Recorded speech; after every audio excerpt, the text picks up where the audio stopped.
This is a really good question. I want to provide context as to how I feel we've gotten into this situation. I believe that it had a lot to do with COVID coming out of the lockdown and also with the stimulus payments that have been sent out and PPP funds. That's my opinion. That's what I think also affected where we are today because somebody had to pay for it. Okay. According to Investopedia, these are three factors that actually influence inflation. There are some others, but just these three is what we're going to focus on today. So for production costs, that's going to be the cost to manufacture something, like the price of cars, the things that consumers use every day to produce food. And then it's going to be the cost to distribute these things. Let's just say for electricity, that has gone up. So in order to distribute this electricity to consumers, that's going to be at a higher rate.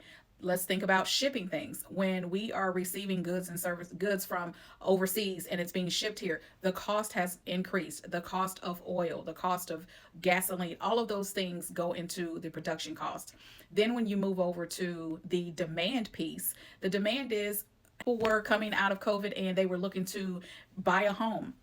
There wasn't enough of a supply, so therefore the demand exceeded the supply, even for housing. So then builders started popping up and buying farmland everywhere. They're cutting down trees in the middle of areas, and you're like, what is that? They're converting old workspaces and office buildings into condominiums. They're trying to come up with many ways in order to answer the demand problem because there wasn't enough housing available. Then the fiscal policy, that's going to be in relation to our government systems, how it works with the Federal Reserve Bank.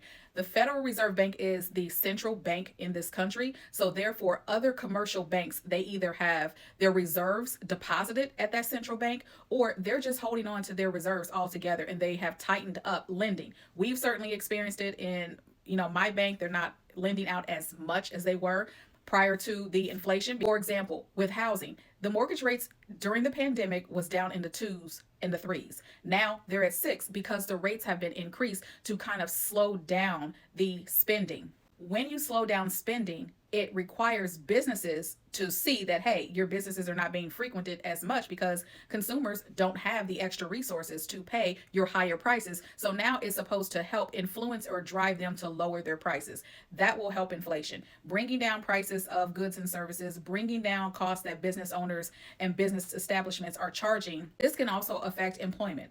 When companies start to lay off or let go some of their people, it's in order for them to retain their money. They're trying to hold on to their money in any way possible. So they're going to do layoffs. They're going to not extend as much money out, as in loans, and businesses are not investing as much as they were because they're trying to hold on to their money because the rates are high. Lower spending means lower inflation. So the Federal Reserve uses higher interest rates in order to limit consumer spending and business spending so it can slow down the effects of inflation and the economy from continuing to swell. Hopefully that answers your question. It is pretty vast to go into detail, but let me know if you have additional questions.